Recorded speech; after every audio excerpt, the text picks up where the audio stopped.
Salawat dan juga salam kita hadiahkan kepada Rasul kita Nabi besar Muhammad sallallahu alaihi wa ala alihi wasallam.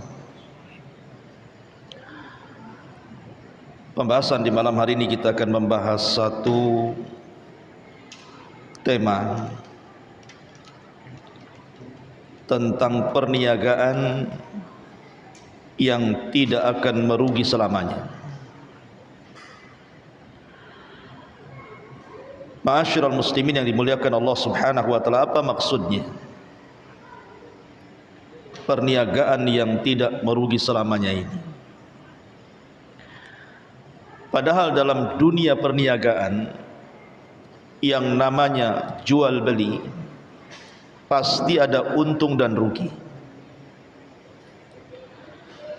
Tapi ada satu perniagaan yang kalau kita lakukan maka Anda tidak akan pernah rugi selamanya. Artinya yang ada hanya untung dan untung saja.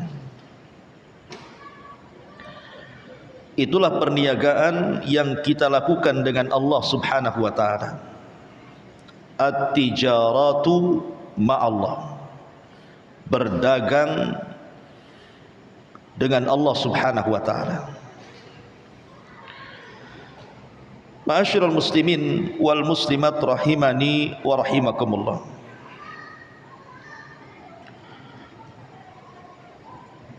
Para ulama mengatakan bahwa apabila seseorang berniaga atau berdagang dengan Allah Subhanahu wa taala, maka dipastikan kita akan mendapatkan untung yang berlipat ganda. Dan itu disebutkan dalam ayat Al-Quran surah Al-Baqarah ayat 245. Man dalladhi yuqridullaha qardan hasana fayudha'ifahu lahu ad'afan katsira. Maka siapapun yang berniaga dengan Allah Subhanahu wa taala dengan perniagaan yang baik, maka Allah Subhanahu wa taala akan lipat gandakan kepadanya keuntungan yang sangat banyak. Dan keuntungan yang kita raih dari Allah Subhanahu wa taala itu la hasra fi. Tidak ada batas sama sekali. Ma'asyiral muslimin wal muslimat rahimani wa rahimakumullah. Saya akan sebutkan 4 ayat dalam perkara ini. Pertama, surah At-Taubah ayat 111. Yang kedua, surah An-Nur ayat 36 sampai 38. Yang ketiga, surah Shaf ayat 10 sampai 11. Dan yang terakhir, surah Al-Fatir ayat 29 sampai 30. Ayat-ayat inilah yang menjelaskan kepada kita tentang perniagaan dengan Allah Subhanahu wa taala. Baik, kita akan baca surah At-Taubah ayat 111 dulu.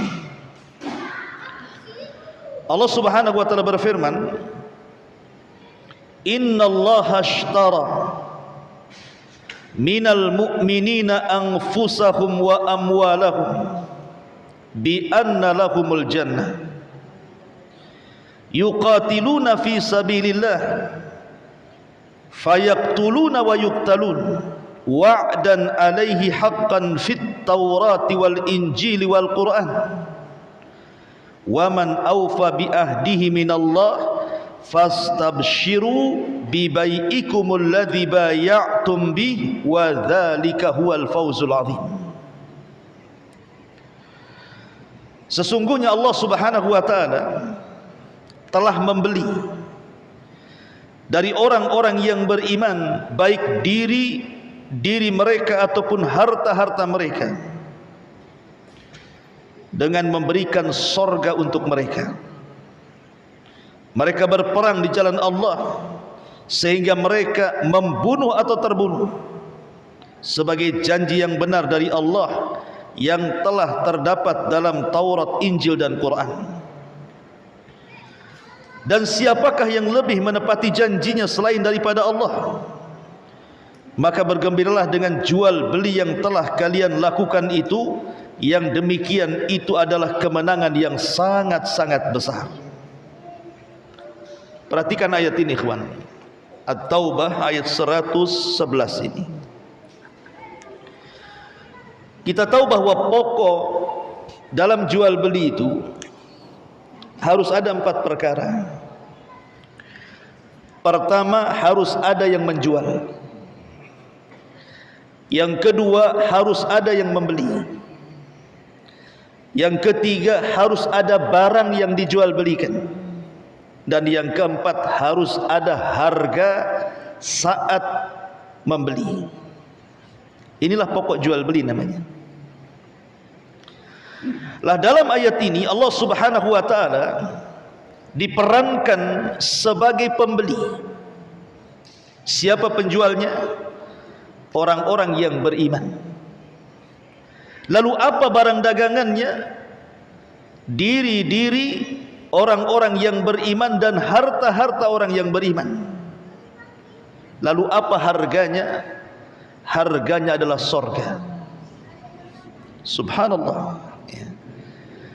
Makanya Allah mengatakan di sini, innallaha ashtara, sesungguhnya Allah telah membeli. Berarti posisi Allah di sini sebagai pembeli. Siapa penjualnya? Minal mu'minin, dari orang-orang yang beriman. Lalu apa yang dijual? Anfusahum wa amwalahum, diri-diri mereka dan harta-harta mereka. Lalu apa harga yang Allah berikan kepada kita? Bi anna lahumul jannah, bahwa mereka akan dihargai surga. Lihat bagaimana jual beli dengan Allah Subhanahu wa taala adalah jual beli yang tidak pernah ada ruginya. Yang mengherankan dari ayat ini, ikhwan, kita tahu bahwa harta kita dan badan kita ini milik siapa? Milik Allah. Badan saya, badan antum, harta saya, harta antum, atau harta semua manusia itu milik Allah. Tetapi Allah Subhanahu wa taala tetap membeli yang merupakan miliknya. Ini kan luar biasa, ikhwan. Seandainya kemudian saya titipkan sepeda motor kepada antum, kemudian saya katakan saya belilah motor itu, padahal itu motor saya. Harganya berapa Ustaz? Saya kasih harga 1 miliar. Untung gak antum? Untung lah. Tak punya barang, barang orang diperjualbelikan, dapat uang, kan untung namanya. Itulah berjual beli dengan Allah Subhanahu wa taala. Diri kita ini milik Allah, harta kita milik Allah, tapi Allah beli yang merupakan miliknya. Kemudian Allah hargai lagi dengan surga. Yang lebih mengherankan dalam ayat ini, setelah Allah beri ataupun setelah Allah membeli jiwa kita dan harta kita dengan surga, Allah tidak mengambil jiwa dan harta kita, tetap harta dan jiwa itu ada pada diri kita. Maka luar biasa, ya. Itulah jual beli dengan Allah Subhanahu wa taala, ikhwan. Makanya Allah mengatakan, innallaha ashtara minal mu'minina anfusahum wa amwalahum bi anna lahumul jannah. Sesungguhnya Allah telah membeli dari orang-orang yang beriman, baik diri-diri mereka ataupun harta-harta mereka, dengan harga surga untuk mereka. Kemudian di ujung ayat Allah katakan apa? Wa man awfa bi ahdihi minallah, dan siapakah yang lebih menepati janjinya selain daripada Allah. Ketika Allah Subhanahu wa taala membeli diri dan harta kita, kemudian dihargai dengan sorga, maka tidak mungkin Allah ingkari janjinya.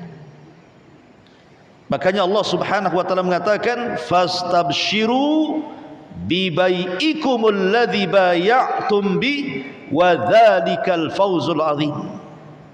Maka bahagialah, bergembiralah dengan jual beli yang telah kalian lakukan dengan Allah itu, karena yang demikian adalah kemenangan yang sangat besar. Ma'asyiral muslimin yang dimuliakan Allah subhanahu wa ta'ala, jual beli itu ada 3 macam. Ada jual beli berniaga dengan Allah subhanahu wa ta'ala, ada jual beli berniaga dengan manusia, dan ada jual beli berniaga dengan syaitan. Saya ulang, ada orang yang berniaga dengan Allah, ada orang yang berniaga dengan manusia, dan ada yang berniaga dengan syaitan. Nabi SAW mengatakan dalam sebuah hadis yang dikeluarkan Imam Muslim, hadis dari Abi Malik Al-Harith bin Asim Al-Ash'ari radhiyallahu anhu, orang berusaha untuk keluar, lalu ia pertaruhkan dirinya dalam jual belinya, famu'tiku hati orang-orang yang menyekutukan Allah subhanahu wa ta'ala, dukun-dukun, bomo-bomo, peramal dan yamnya, atau orang yang percaya dengan klinik jimat dan pergi ke tempat-tempat keramat kemudian meminta-minta kepada kuburan orang-orang yang diwalikan dan bikin rugi. Bagaimana tidak kita gambarkan, Allah ketika membeli sesuatu kepada kita itu, yang dibelinya adalah barang yang merupakan miliknya. Yusabbihu lahu fiha bil ghuduwi wal asar rijalun bai'un an dzikri ita'iz zakati yakhafuna yawman tataqallabu yaziyahumullahu ahsana ma amilu wa yazidahum min fadlihi wallahu yarzuqu man yasha bighairi hisab. Dalam ayat ini Allah subhanahu wa ta'ala berfirman, bertasbihlah kepada Allah di masjid-masjid di waktu pagi dan waktu petang hari. Kemudian Allah mengatakan rijalun, ada beberapa orang yang tidak pernah dilalaikan oleh perniagaan mereka dan tidak pula oleh jual beli mereka dari mengingat Allah subhanahu wa ta'ala, dan dari mendirikan salat, dan dari membayar zakat, dan mereka takut kepada satu hari di mana hari itu bergetarlah hati dan penglihatan manusia menjadi goncang. Mereka mengerjakan yang demikian itu supaya Allah memberikan balasan kepada mereka dengan balasan yang lebih baik dari apa yang telah mereka kerjakan, dan supaya Allah menambah karunia-Nya kepada mereka, dan Allah akan memberikan rizki kepada siapapun yang dikehendakinya tanpa batas. Perhatikan ayat ini. Allah subhanahu wa ta'ala mengatakan bahwa di sana ada manusia-manusia yang tidak pernah dilalaikan oleh perniagaan, tidak pula oleh jual belinya, dari mengingat Allah, salat, dan juga membayar zakat. Al-Imam Ibn Utsaimin ketika memberikan catatan kepada ayat ini, beliau mengatakan, an-nasu yanqasimuna ila thalathati aqsamin fi mas'alati tijarati wadh-dhikri. Manusia, kata beliau, itu terbagi menjadi 3 kelompok dalam permasalahan jual beli dan juga zikir. Kata beliau, al-qismul awal, kelompok yang pertama, man yuqaddimu tijarata ala dzikri wa hadha khasirun liqaulihi ta'ala ya ayyuhalladzina amanu la tulhikum amwalukum wala auladukum an dzikrillah wa man yaf'al dzalika faulaika humul khasirun. Kelompok yang pertama adalah orang-orang yang mendahulukan jual beli dan berniaga dibandingkan dia mengingat Allah Subhanahu wa taala. Maka dipastikan jual beli yang seperti ini rugi. Kata beliau, ada orang yang jual beli berniaga di pasar dan di manapun berada, tapi mereka hanya fokus jual beli saja, tidak peduli dengan Allah Subhanahu wa taala. Maka jual beli yang seperti ini, kata Syekh Utsaimin, dipastikan akan rugi. Kenapa rugi? Bukankah terkadang banyak orang yang tidak salat tapi mereka untung banyak ketika berjual beli? Bukankah banyak orang-orang yang tidak pernah membaca Al-Quran tapi mereka punya kekayaan dari bisnisnya? Rugi dari mana? Itu kan untung. Kita lihatlah orang-orang di pasar itu ataupun para pembisnis besar, terkadang mereka tidak pernah melaksanakan kewajiban mereka kepada Allah kan, tapi mereka bisa kaya. Rugi dari mana pertanyaannya? Maka kita jawab bahwa kenapa Syekh Utsaimin mengatakan mereka orang-orang yang rugi? Karena keuntungan di dunia itu seberapa banyak pun tetap yang namanya dunia itu pasti fana, pasti akan lenyap. Boleh jadi dunia yang meninggalkan kita atau kita yang meninggalkan dunia. Maksudnya dunia yang meninggalkan kita, boleh jadi mungkin datang bencana, entah tsunami, entah banjir, entah gempa, akhirnya meluluhlantakkan semua kekayaannya. Dunia bisa saja dalam sekejap meninggalkan kita. Atau boleh juga kita yang meninggalkan dunia.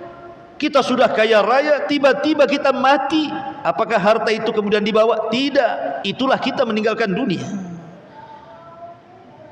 Makanya seberapa banyak keuntungan pun kalau jual beli itu tidak didasari dan lebih mendahulukan jual beli dibandingkan zikrullah, mengingat Allah Subhanahu wa taala, melaksanakan salat dan begitu seterusnya, maka itu rugi.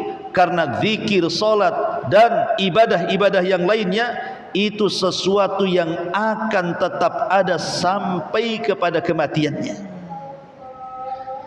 Bahwa pahala orang yang salat, pahala orang yang berzikir, pahala orang yang zakat, pahala orang yang beribadah itu akan senantiasa ada walaupun kita meninggal dunia. Tapi dunia itu fana, pasti juga akan meninggalkan kita atau kita meninggalkan dunia. Makanya kata beliau, kelompok yang pertama adalah kelompok yang mendahulukan jual beli dibandingkan mengingat Allah. Datang azan, tetap saja dia jual beli, tidak peduli dengan azan. Keuntungan sudah banyak, waktunya zakat haul dan nisabnya sudah sampai, tak mau pula dia zakat. Dan begitu seterusnya. Makanya Allah mengatakan, wahai orang-orang yang beriman, janganlah melalaikan kalian harta kalian, anak kalian dari mengingat Allah. Barang siapa yang melakukan perkara itu, maka dia termasuk orang rugi. Ini kelompok yang pertama. Kelompok yang kedua, mallatul hihi tijaratu walal amwalu an dzikrillah fahadha rabihun walam yafuthu maluhu walam yafuthu dzikrullahi ata lihadha binasibihi walihadha binasibihi. Kata Syekh Utsaimin, kelompok yang kedua adalah orang-orang yang perniagaannya dan hartanya tidak melalaikan dari zikir kepada Allah. Waktunya datang solat, solat, dia tutup tokonya. Waktunya bayar zakat, dia bayar zakat. Waktunya dia belajar, dia belajar. Dia tidak mau mengganggu ibadah perniagaannya kepada manusia dengan perniagaannya kepada Allah Subhanahu wa taala. Dia seimbangkan itu. Ia tetap bekerja tapi tetap juga melaksanakan kewajiban ia kepada Allah Subhanahu wa taala. Maka orang seperti ini mendapatkan dua-duanya. Ya untung di dunia, untung di akhirat katanya. Tetapi yang lebih hebat lagi kata Syekh Utsaimin adalah yang ketiga. Dan dia adalah a'la min hadza. Kelompok yang paling tinggi dari yang pertama dan yang kedua, jadikan perniagaannya itu bagian daripada zikir kepada Allah. Dengan cara apa? Bihaitsu yuqsadu bihadhihi tijarati al-isti'anatu ala ta'ati rabbih wa ala badli amwalihi fima yarda rabbih. Yang ia maksudkan dengan jual belinya, dia jadikan perniagaan dan jual belinya dalam rangka meminta pertolongan kepada Allah untuk mentaati Rabbnya, dan harta yang dikeluarkannya betul-betul dikeluarkan karena sesuai dengan keridhaan Rabbnya. Jadi niat jual beli dia itu memang karena Allah Subhanahu wa ta'ala. Seluruh keuntungan yang ia dapat itu diberikan kepada Allah. Dia hanya mengambil sedikit hanya untuk menopang kehidupannya saja. Setiap dapat untung, maka keuntungannya untuk membantu fuqara wal masakin, untuk membantu tempat-tempat ibadah, untuk membantu tempat-tempat dakwah dan sarana-sarananya, dan begitu seterusnya. Dan ini paling tinggi yang seperti ini. Jadi niat jual belinya itu memang keuntungannya 100% diberikan kepada Allah Subhanahu wa ta'ala. Dan itulah yang dilakukan para sahabat Nabi. Dan itu pula contoh dari Nabi SAW, orang yang tidak pernah takut kefakiran selamanya, selama itu di jalan Allah Subhanahu wa ta'ala. Ini ayat yang kedua. Kemudian ayat yang ketiga, surah As-Saff ayat 10-11. Allah Subhanahu wa ta'ala mengatakan, ya ayyuhalladzina amanu hal adullukum ala tijaratin tunjikum min adzabin alim. Tu'minun lan tabur, jual beli yang tidak akan pernah rugi selamanya. Pertama, beriman kepada Allah dan Rasulnya, dan yang kedua, berjihad di jalan Allah Subhanahu wa ta'ala dengan harta dan jiwanya. Adapun iman, iman itu adalah sebab kebahagiaan dunia akhirat, ikhwan. Orang-orang yang beriman, iman itu bisa mendatangkan kebahagiaan. Tapi sebaliknya orang-orang yang kufur itu akan mendapatkan kesempitan dunia mereka dan akhirat mereka. Karena iman itulah yang melapangkan dada manusia. Antum kalau beriman kepada Allah Subhanahu wa ta'ala akan tumbuh dari keimanan ini sifat tawakal, hanya menggantungkan diri kepada Allah. Akan tumbuh dari sifat iman ini al-khawfu minallah, hanya takut kepada Allah, hanya mengharap kepada Allah, hanya meminta pertolongan kepada Allah, dan begitu seterusnya. Jadi kalau iman itu sudah menghujam dalam dada manusia, dipastikan dadanya akan luas dan tidak akan sempit. Dengan itulah datang kebahagiaan.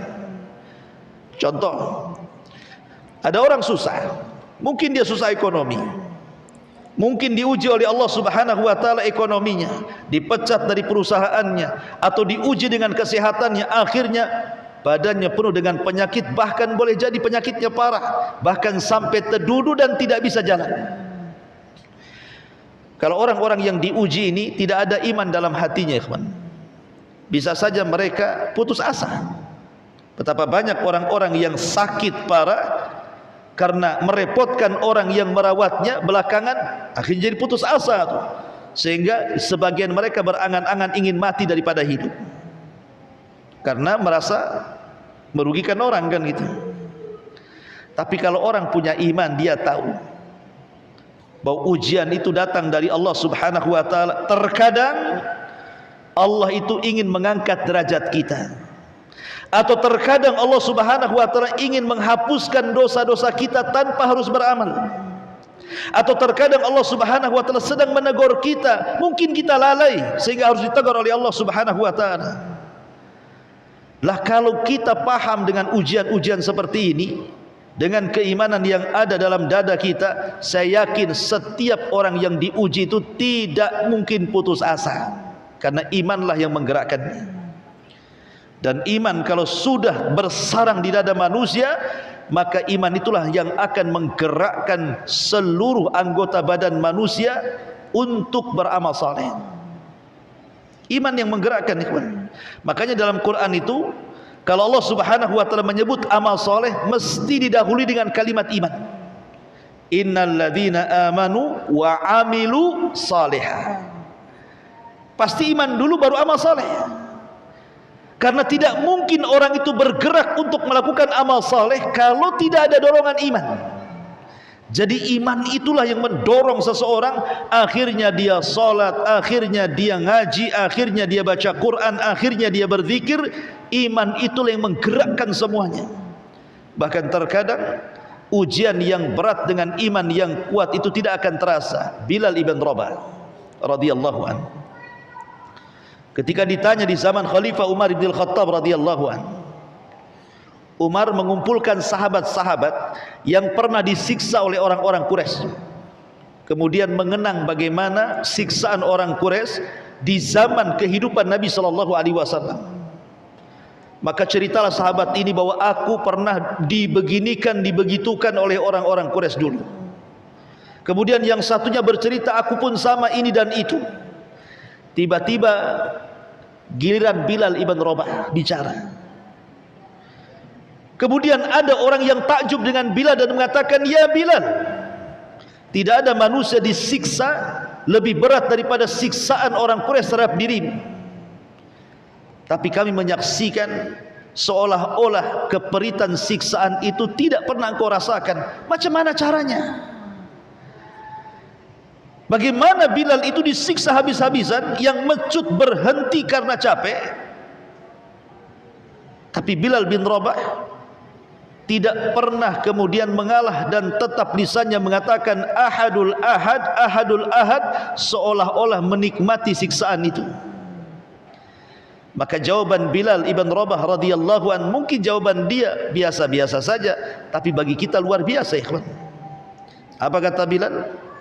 Kenapa aku tidak pernah merasakan siksaan orang-orang yang menyiksaku kala itu, kata Bilal? Karena aku campurkan halawatul iman bimararatil adab. Aku coba mencampur adukkan antara manisnya keimanan dan peritnya siksaan. Rupanya manisnya keimanan itu melupakan peritnya siksaan, kata Bilal. Itulah buah daripada iman kepada Allah Subhanahu wa taala, ikhwan. Kalau masih punya iman yang kuat, ujian apapun bisa dilewati bagi dia. Makanya kenapa Nabi SAW sampai mengatakan ajaban li amril mu'min, katanya. Sungguh mengherankan perkaranya orang-orang yang beriman itu. In asabathu dharra sabara fakana khairan lahu. Kalau ditimpa musibah kepada orang-orang yang beriman, dia bisa sabar. Wa in asabathu syarra syakara fakana khairan lahu. Dan kalau ditimpa sebuah nikmat karunia, kebahagiaan, dia pun mampu bersyukur, dan dua-duanya baik bagi seorang yang beriman, kata Rasul. Baik ditimpa musibah, dia bisa bersabar. Baik diberikan nikmat, dia bisa bersyukur. Dua-duanya baik bagi orang yang beriman. Tapi kenyataannya kan tidak demikian, kan? Kita ini merasa baik kalau dikasih nikmat. Nah, baru baik hidup saya. Alhamdulillah, senang. Gaji besar, rumah besar, kendaraan mewah, mau ke mall pun tinggal belanja, istri solehah, senang. Giliran dia sakit, ngeluh dia. Aduh sakit, tak tahu, pinjam uang pun gak ada yang kasih. Mau ke rumah sakit gimana? Pokoknya ngeluh aja hidupnya, kan? Tapi orang yang beriman tidak. Ketika ditimpa musibah dia sabar, ketika diberikan nikmat dia bersyukur. Dua-duanya sama, sebuah kebaikan bagi orang-orang yang beriman, dan itu buah keimanan namanya. Kemudian yang kedua, di antara jual beli dalam ayat ini adalah orang-orang yang berjihad di jalan Allah Subhanahu wa taala. Kemudian mereka pun berperang dan mati syahid. Maka Allah mengatakan, wala tahsabannal ladzina qutilu fi sabilillahi amwatan bal ahya 'inda rabbihim yurzakun. Jangan kalian mengira bahwa orang-orang yang gugur di jalan Allah itu mati. Tidak, mereka tidak mati. Mereka hidup dan mereka mendapatkan rizki di sisi Rabbnya. Ma'asyiral muslimin yang dimuliakan Allah Subhanahu wa taala, ada sebuah hadis yang luar biasa. Kata Nabi sallallahu alaihi wasallam, "Ma min ahadin yadkhulul jannah yuhibbu an yarji'a ila dunya wa anna lahu ma 'alal ardi min syai'in ghaira syahid fa innahu yatamanna an yarji'a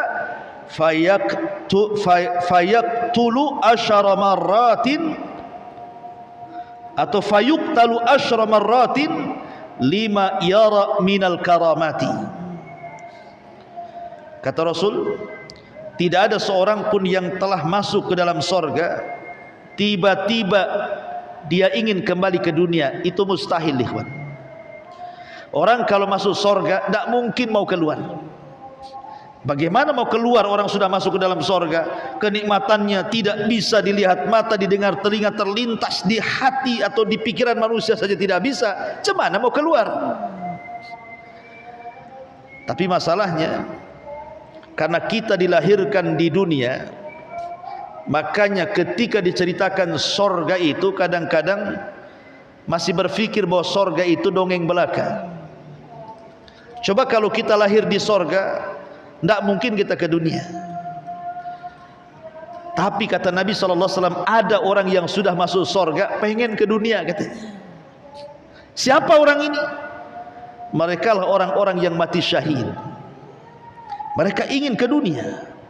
Yatamanna an yarji'a, mereka berangan-angan ingin kembali ke dunia. Fayuqtalu asyra marrat, biar mereka dibunuh 10 kali. Lima yara minal karamah, karena melihat kemuliaan yang diberikan kepada orang-orang yang mati syahid. Makanya mereka ingin balik lagi. Ingat kisah yang pernah saya kisahkan tentang kisah Abdullah ibn Haram. Abdullah ibn Haram ini adalah ayahanda daripada Jabir bin Abdullah radhiyallahu anhu, seorang perawi hadis, sahabat yang banyak meriwayatkan hadis Nabi sallallahu alaihi wasallam.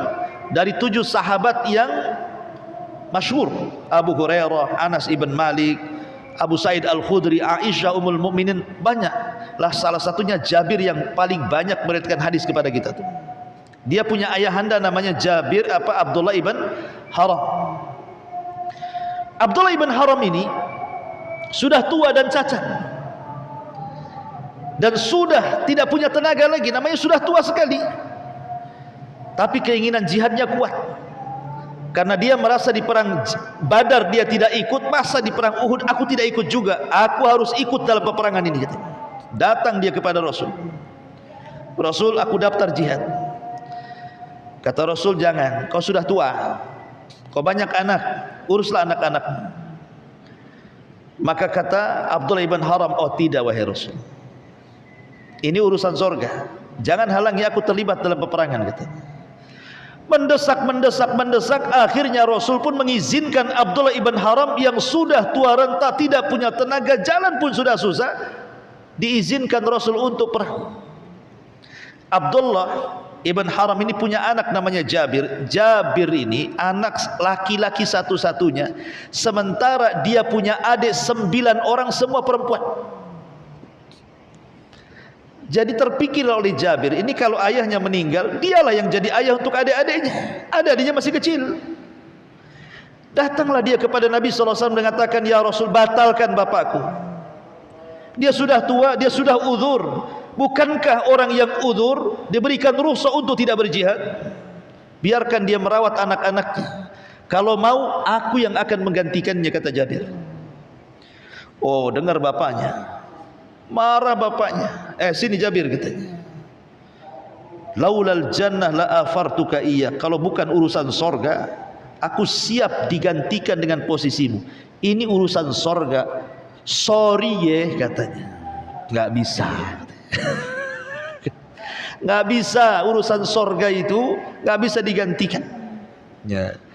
Ma'asyiral muslimin yang dimuliakan Allah Azza wa Jalla, akhirnya Abdullah ibn Haram ini dia sudah punya firasat bahwa dia adalah orang-orang yang awal-awal mati syahid. Subhanallah, firasatnya kuat. Ketika terjadi perang Uhud, betul dia orang yang pertama mati syahid. Abdullah ibn Haram ini satu di antara 70 syuhada Uhud. Itulah Abdullah bin Haram tuh yang awal-awal mati syahid. Jadi ketika Abdullah bin Haram ini meninggal, maka Allah Subhanahu wa taala memanggil ruhnya, kemudian berdialog dengan ruhnya. Kemudian Allah katakan, ya abdi tamanna, wahai hambaku berangan-anganlah, bercita-citalah, kira-kira nih engkau sudah mati syahid karenaku, sekarang minta ku beri permintaanmu, kata Allah. Maka Abdullah ibn Haram di alam arwah ini mengatakan ruhnya, ya Rabb, bisa enggak kau kembalikan aku ke dunia, katanya, biar aku bisa berperang kedua kalinya, dan biar aku bisa mati syahid kedua kalinya. Lihat, orang-orang yang mati syahid itu kan masuk surga tanpa hisab, ikhwan. Tapi dia ingin balik lagi ke dunia. Untuk apa? Untuk perang lagi, untuk mati syahid lagi. Karena seluruh kematian itu pasti merasakan sakarat, kecuali orang yang mati syahid. Dia sudah mati sebelum mati.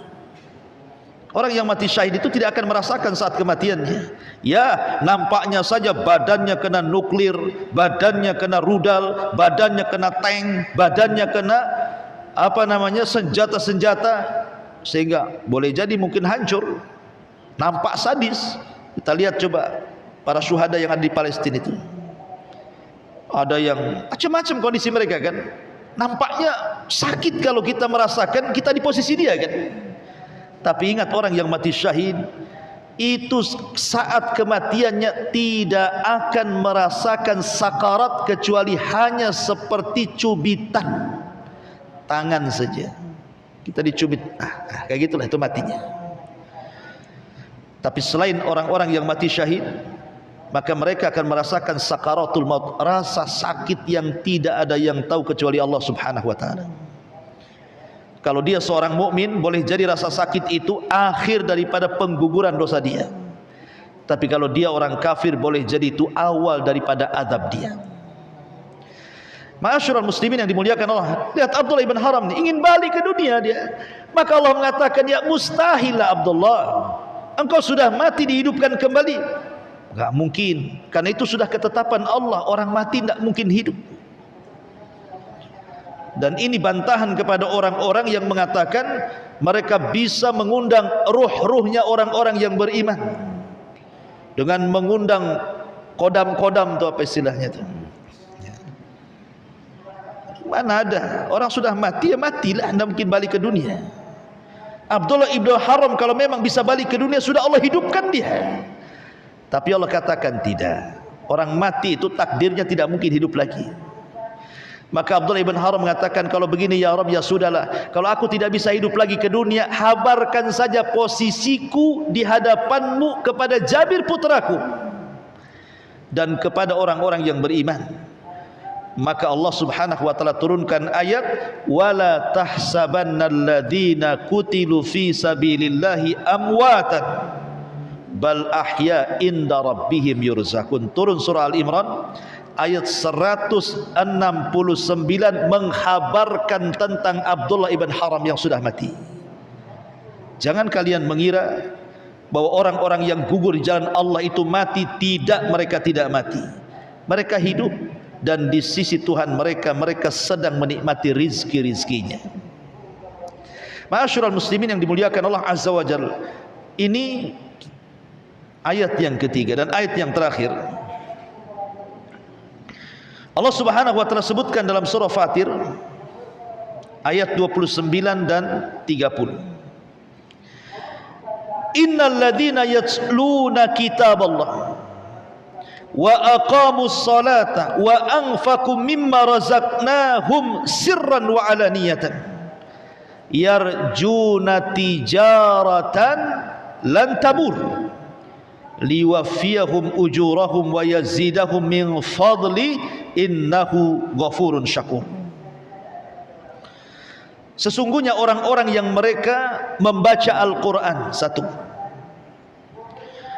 kemudian mendirikan solat, dua, kemudian menafkahkan sebagian dari rizki yang kami karuniakan kepada mereka, tiga. Berarti di sini ada tiga amalan: membaca Quran, mendirikan solat, dan menginfakkan sebagian harta yang Allah karuniakan kepadanya. Apa kata Allah? Yarju natijaratan lan tabur. Maka mereka itulah hakikatnya sedang mengharapkan perniagaan yang tidak akan merugi, agar Allah menyempurnakan kepada mereka pahala mereka dan menambah kepada mereka karunia-Nya. Sungguh Allah Maha Pengampun lagi Maha Mensyukuri. Dari surah Fatir ayat 29-30 ini, di sini ada tiga amalan yang merupakan perniagaan kita dengan Allah, dan kalau kita lakukan lan tabur, kata Allah, tidak akan rugi selamanya.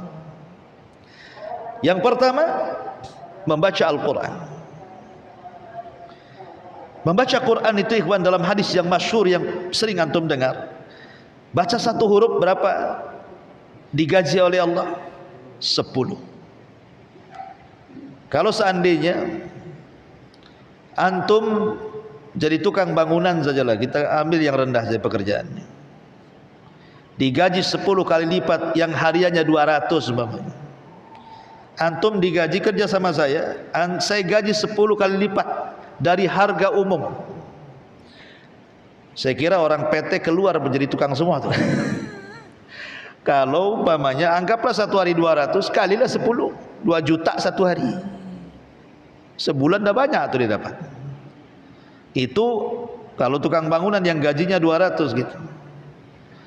Kalau seandainya pekerjaan yang lain mungkin yang gajinya 500 dikali lipatkan 10 kali lipat. Siapa yang tidak semangat orang kerja kayak gitu?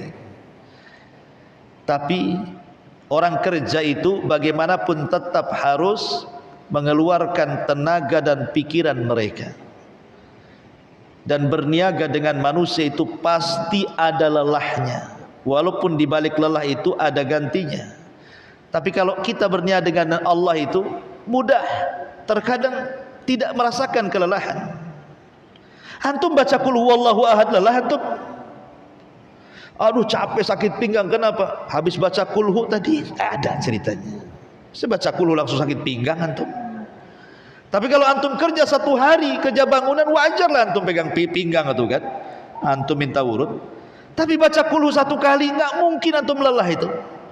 Tapi lihat pahalanya. Nabi mengatakan, "Man qara'a ayatan min kitabillah, man qara'a harfan min kitabillah, falahul hasanatu wal hasanatu bi asyri amsalha, la aqulu alif lam mim harfun walakin alif harfun wal lam harfun wa mim harfun," kata Nabi.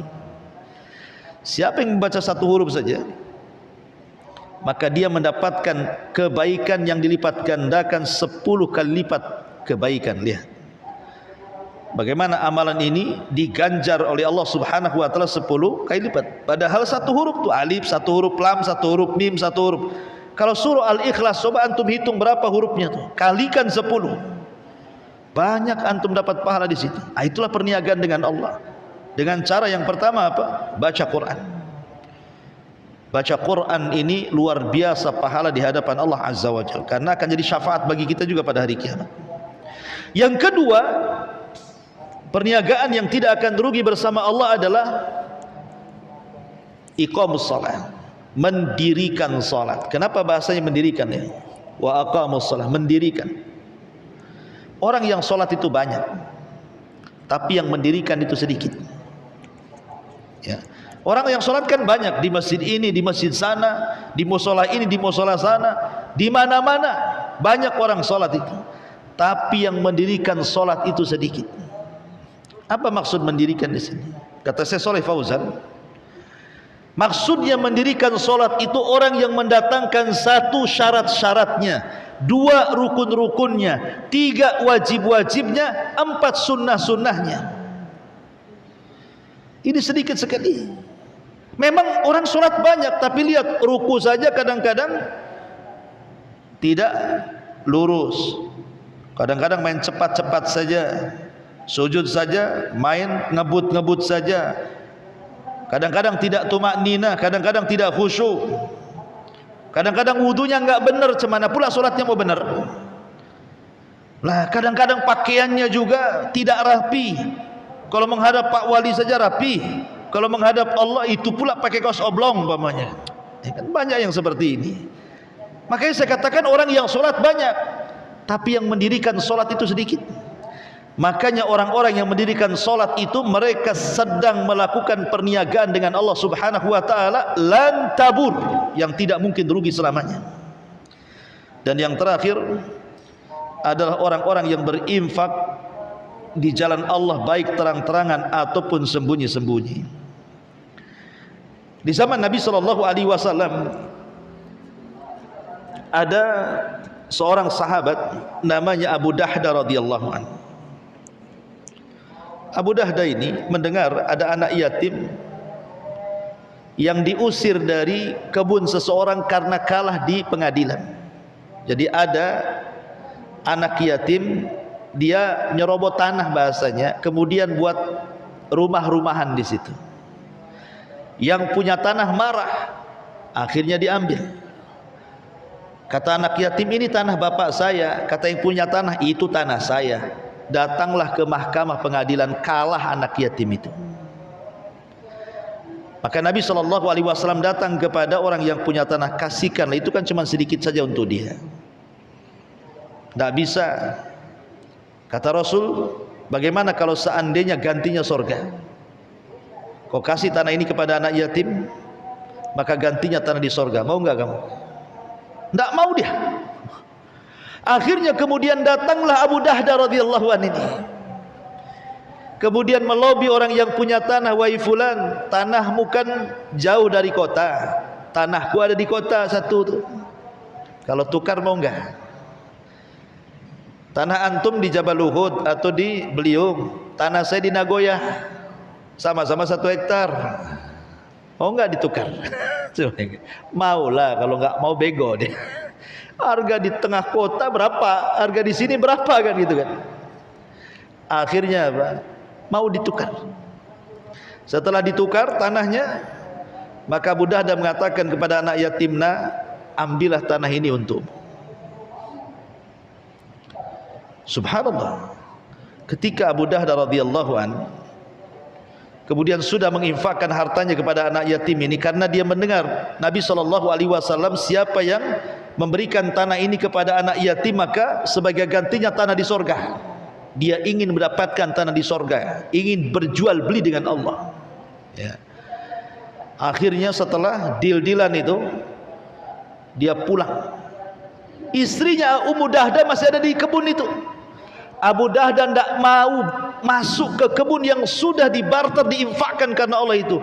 Dia berteriak saja dari luar, ya Ummu Dahda ukhruji, wahai Ummu Dahda keluar, sungguh aku sudah infakkan kebun itu di jalan Allah, katanya.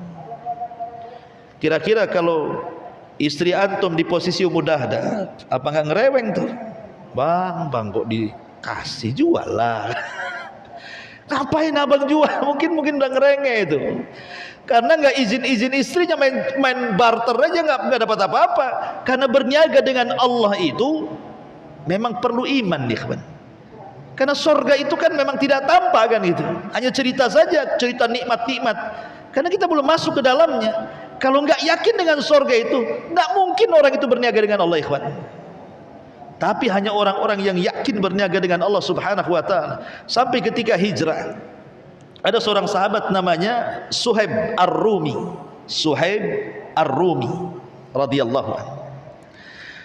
Suhaib Ar-Rumi ini dia orang Romawi, bukan orang Arab. Dia mendengar bahwa di Mekah itu akan ada seorang nabi, karena dulunya dia seorang Nasrani. Dia dapat kabar dari pendetanya bahwa di Mekah akan muncul seorang nabi. Berangkat Suhaib Ar-Rumi ini dari Rum ke Mekah. Sampai di Mekah belum ada nabinya, belum muncul. Karena dia seorang peniaga yang ulung, akhirnya sambil menunggu munculnya kenabian itu, berniagalah dia di Mekah. Akhirnya jadi orang kaya. Suhaib Ar-Rumi ini, orang Romawi, hijrah ke Mekah, kemudian berniaga, jadi orang kaya. Ketika itu sampailah di musim kenabian, Rasul muncul. Ketika Suhaib memperhatikan apakah Nabi yang mengaku Nabi di Mekah itu betul dia Nabi, dicocokkan dengan kabar yang pernah dia dapat dari rahib dan pendetanya, rupanya cocok, masuk Islamlah Suhaib kepada Nabi SAW. Tapi Suhaib karena dia orang asing di situ, tidak luput dari siksaan orang-orang Quraisy. Dia pernah disiksa sampai semaput, bahasa kitanya, sampai tidak bisa berpikir, pingsan, error otaknya. Tapi dia memang orang cerdas. Ketika hijrah, dia bawa separuh hartanya dan dihadang oleh orang-orang Quraisy. Kata orang Quraisy, "Ya Suhaib, ataina su'luka. Dulu kau datang ke Mekah kau miskin, sekarang kau kaya, kau mau datangkan kekayaanmu kau bawa ke Madinah?" Oh, tidak bisa. Tinggalkan kekayaanmu di Mekah, kata orang-orang Quraisy ini. Suhaib Ar-Rumi, dia seorang pemanah, dan dia bawa busur panah dan anak panah. Kemudian kata Suhaib, "Kalian tahu siapa aku? Aku pemanah ulung. Dan kalian tahu itu. Seandainya seluruh anak-anak panahku yang ada di belakangku kulesatkan kepada kalian, saya yakin semua akan menyasar kepada kalian. Setelah kalian terkena panahku, terserah kalian mau apakan aku. Tapi aku punya tawaran, begini saja. Jangan halangi aku hijrah. Kalau engkau ingin hartaku, ambil. Akan kutunjukkan di mana-mana hartaku, ambil oleh kalian. Tapi biarkan aku hijrah," kata. Akhirnya dia sepakat. Maka Suhaib pun menyerahkan harta yang dibawanya, menunjukkan gudang-gudang harta di Mekah. Dia pun berangkat tanpa membawa harta kecuali pakaian yang melekat di badan saja. Berangkat dia ke Madinah. Rupanya Nabi SAW mendengar. Ya tentu Nabi SAW mendengarkan karena diberitahu Allah lewat Jibril tentang apa yang dilakukan oleh Suhaib Ar-Rumi ini. Ketika sampai saja Suhaib Ar-Rumi ke Madinah, berjumpa dengan Rasul, apa kata Rasul? "Rabiha bai'u Abi Yahya." Rabiha bai'u Abi Yahya, kata Rasul. Sungguh beruntung perniagaannya Abu Yahya. Abu Yahya kunyah daripada Suhaib Ar-Rumi. Sungguh beruntung perniagaan wahai Abu Yahya, katanya. Beruntung apa? Oh, hartanya diambil semuanya orang Quraisy, keberuntung. Maksud Rasul, karena dia sudah berniaga dengan Allah, bukan dengan manusia. Rabiha bai'u Abi Yahya.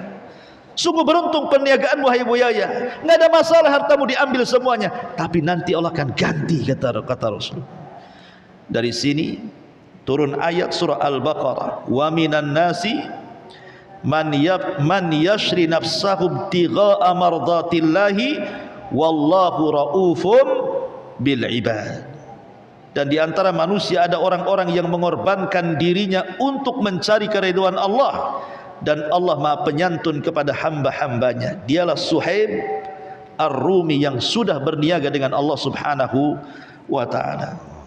Kemudian pembahasan terakhir, ikhwatu fiddin, dalam tijarah perniagaan dengan Allah Subhanahu wa ta'ala tentu ada fikihnya. Solat saja ada fikihnya, fikih solat. Toharoh juga ada fikihnya, fikih toharah, kan. Maka juga berniaga dengan Allah juga ada fikihnya. Fikih at-tijarah ma'allah. Apa fikihnya? Maksudnya fikihnya itu bagaimana caranya ketika kita berniaga dengan Allah itu betul-betul mendapatkan keuntungan dan tidak akan pernah rugi. Bagaimana caranya? Pertama, berniagalah dengan Allah dengan keikhlasan. Karena ada orang-orang yang nanti pada hari kiamat dia membawa pahala sebesar gunung Tihama. Besar gunung Tihama itu, menghadap Allah bawa pahala sebesar itu. Karena ketika di dunia dia kumpulkan tuh pahala-pahala yang sebanyak itu. Tiba-tiba ketika di hadapan Allah, faja'alaha haba'an manthura, Allah hilangkan pahala di hadapannya, nggak ada guna pahalanya. Kenapa Allah Subhanahu wa taala hilangkan pahalanya padahal dia sudah capek-capek mengumpulkan pahala itu? Rupanya kesalahannya satu. Ya, kalau dia beramal di hadapan manusia nampak solehnya, kalau berhadapan dengan manusia saat melakukan ibadah nampak baiknya, pencitraan dalam ibadah mungkin bahasa kitanya. Tapi ketika dia bersendirian yang tidak ada yang tahu kecuali dia dengan Allah, idza khalau bimaharimillahi intahaquha, kata Rasul. Kalau dia sedang bersendirian dengan Allah, dia pun berani merobek-robek keharaman Allah Subhanahu wa taala, bermaksiat tidak terang-terangan. Kenapa? Karena tidak ada keikhlasan. Kalau ada keikhlasan, maka hati orang yang ikhlas itu tidak akan berubah. Mau dipuji, ya itulah hati dia. Mau dicela, itu juga hati dia. Hati orang yang ikhlas itu tidak akan berubah, ikhwan. Dipuji tidak besar kepala, dihina pula tidak merasa hina. Itulah orang ikhlas, ya. Ini yang pertama. Yang kedua, kalau perniagaan kita dengan Allah ingin untung, maka lakukan dengan niat. Innamal a'malu binniyat. Amal itu ditentukan niatnya, maka beramalah dengan niat. Kemudian yang ketiga, beramalah dengan ittibah, mencontoh Nabi sallallahu alaihi wasallam. Sebab kalau kita berniaga dengan Allah Subhanahu wa taala, baik dalam bab ibadah ataupun muamalah, kalau tidak mencontoh Nabi sallallahu alaihi wasallam, maka Rasul katakan, man amila amalan laisa alaihi amruna fahuwa rad. Wa fi riwayatin, man ahdatsa fi amrina hadza ma laisa minhu fahuwa rad. Barang siapa yang melakukan amalan dan tidak ada contohnya dari kami, kata Rasul, pasti ditolak amalan itu, tidak akan diterima. Maka syarat berniaga dengan Allah supaya tidak rugi, maka berniagalah dengan cara ittiba, contoh Nabi.